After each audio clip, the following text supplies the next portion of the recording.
If you watch me on Twitch, you saw I was streaming Killzone Shadowfall recently, and if you watch my YouTube account, you saw that I made a review and weapon showcase for that game. But I confused a lot of people when streaming by saying that I don't own a PS4 and that I'm playing this on PC, but it is a PS4 exclusive and is not on PC. The reason this was possible is because I was playing it through PlayStation Now, which just confused people farther. PlayStation Now is a streaming service that allows you to play PS4 and PS3 games on your PC and PS4. Notice I said this is a streaming service, which means the games are being played where Sony's servers are and being sent to you for you to input and control yourself. Think of it like a more complicated version of the Steam Link, where you can play a game on your computer but you're across the house watching it on your TV and playing that way. So the game is not on your hardware at all, just being streamed to you, which opens up a lot of obvious problems that I'll be getting into, but first let's talk about how to set this up. It is a subscription service that will cost you $20 a month, I'll be getting into that later, but it does have a 7-day free trial. And in case you have one game you care about and absolutely nothing else, a 7-day free trial is pretty useful for you to download and try PlayStation Now and then literally never look at again once you beat that game. Totally didn't do that. Just note that if you're using this 7-day free trial, it will turn auto renewal on, so be sure to turn that off immediately. Kind of a scummy practice, but Microsoft does the same thing. If you use your card to renew Xbox Live, it turns auto renewal on, except with Microsoft you have to go to the website on your PC to turn it off, and you can't do it on your Xbox. This is really scummy, but Sony is just as bad for doing the same damn thing. I really hate this. Anyway, once you've turned it off, you are free to play PlayStation Now. Well, you're free to download PlayStation Now, which isn't on the page that you subscribe to PlayStation Now for, which confused me a little bit. I subscribed to the free trial, nothing started downloading, I didn't see anything on the page on how to download it or what was going on, so I, again, was a little confused. If you go to the PlayStation Now page itself, instead of the page you used to pay for it, you can download it there, which is, again, a little more confusing than it should be, but not terribly difficult. You'll figure it out eventually. But once the app is downloaded, you can open it, log into your PlayStation Now account, and here you go. Here's PlayStation Now. The menus are reminiscent to, say, Netflix, but they confused me because the first thing I did was try to search for Killzone Shadowfall, but I couldn't find a search option anywhere. And I can only, as far as I knew, go left and right. Well, a little bit later I found out you can actually scroll up and down, not that there was a scroll wheel to tell me I could do that, so I had no idea I could, and that felt me a little embarrassed once I figured that out. But I also figured out there is no search option. So if you want to find that game, you have to sift through a bunch of other games you don't actually care about, which is intentional by Sony to get you to look at their other games when you just want to play one game. Real annoying. A search option should be mandatory, but it isn't. Again, I understand why Sony does this. They want you to play their other games and keep this service, but just let me search the damn menus. Anyway, it wasn't too difficult to find Killzone Shadowfall. I just went to the FPS category, found it, clicked play, and it opened in a new window, which I had no problem with. It even worked as a game capture option in OBS. All the basic things you'd expect are here when it comes to the app. If you want it full screen or windowed, you can do that. If you want to use your mouse to steer through the menu, you can do that. If you want to use a controller, you can do that. So again, not really a problem. But when you're playing in-game, you have to use the DualShock 4. No other option, because you are technically playing on PlayStation 4 hardware, just streamed to your PC. So you can't use any other controller, it wouldn't make any sense. And again, it has to be a DualShock 4 controller. Even if you're playing a PlayStation 3 game, you need a DualShock 4 controller. And this is just because Windows doesn't have native support for DualShock 3. But in the case of PlayStation 4 games, a DualShock 4 is mandatory for obvious reasons. Say there are controls that you couldn't do in any other way. For example, the owl turret drone thing you get in Killzone Shadowfall, you have to use the touchpad for that, and how else would you use that? Alright, now I'm going to answer the questions that I know you guys actually want to have answered. How does it run? How's the video quality? How's the input delay? Well, the video quality isn't astounding. It only streams at 720p. It does use your GPU to upscale it, but that is still upscaling something. It looks slightly better than 720, but at the same time it's not native 1080 or native 4K or native 1440 or whatever you are playing at. You're still going to be playing at 720, it's still going to be upscaled, and since you were playing on a console game, anti-aliasing isn't the best to begin with, so you'll have jaggies, but those jaggies get even worse because it's upscaled 720. So the video quality isn't fantastic. On top of this, something that is not Sony's fault, they're streaming it to you, so if there's more going on screen, you will be getting slight artifacting, and there's no real way to avoid this. This is a time where YouTube actually is useful because they like to compress videos and make the quality worse. That's roughly what you're going to be seeing. Now, if the image is clear and there's not a whole lot going on, like you're in a concrete corridor, then the image quality is going to be completely clear and perfectly fine.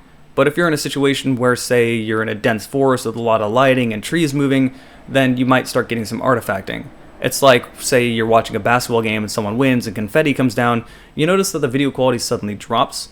Well, there's just more going on the screen, and the way they compress videos is just going to do that. Again, this is not Sony's fault, it's just kind of how this works. That's simply the unfortunate downside of streaming, but at the same time the alternative would be either buy a PlayStation 4, which is expensive for one game that you may be interested in, or not play that game at all, so I can't really complain too much. The other big question, and this is the one I really had, how's the input delay? Because they're streaming it to you, and to put some context in this, when you're watching me on stream, think of the delay that there is between when I say something and when you hear it, or when you type something and when I see what you typed.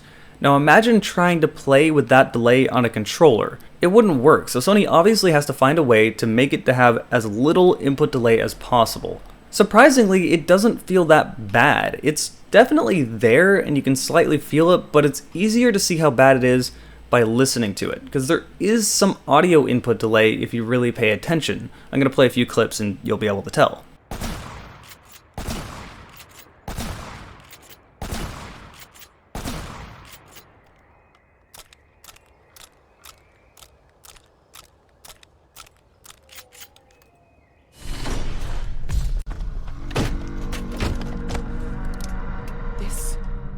This is what you do? Experimenting on us? You disgust me. I came here to destroy this. Don't lie to me. You came here to bury the truth.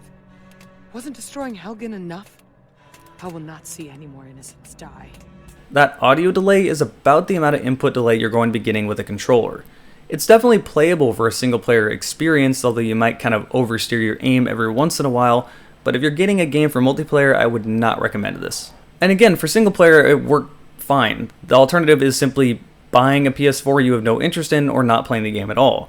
You can play it and it's not really going to hinder you that much, but it is there, and I imagine it's going to fluctuate depending on how far away you are from their server. I had about 20 ping to the server I was connected to, which leads me to believe that they were probably Portland servers or Seattle servers. The next huge, massive downside to PlayStation Now is that you cannot play any DLC on PlayStation Now, and this is terrible. Now I get why, since they're streaming it to you, it would be difficult and confusing to make this work, but at the same time, you sort of need DLC in a lot of games, and a lot of games get invalidated if you cannot play the DLC, so this is a huge downside to using PlayStation Now. In fact, if anything in-game prompts you to go to the PlayStation Store, it will just tell you that that's not available in the PlayStation Now service. Again, this sort of makes sense. They're streaming the game, not the whole PlayStation dashboard, so yeah, but that sucks. But that's the whole gist of PlayStation Now in general, just a monthly subscription service for you to play PlayStation games if you want to on your PS4 and PC. The monthly subscription of $20, in my opinion, is way too steep. You can find used games for pretty cheap, and you're probably not too interested in playing that many games a month to warrant paying $20 a month for a service that's a little flawed.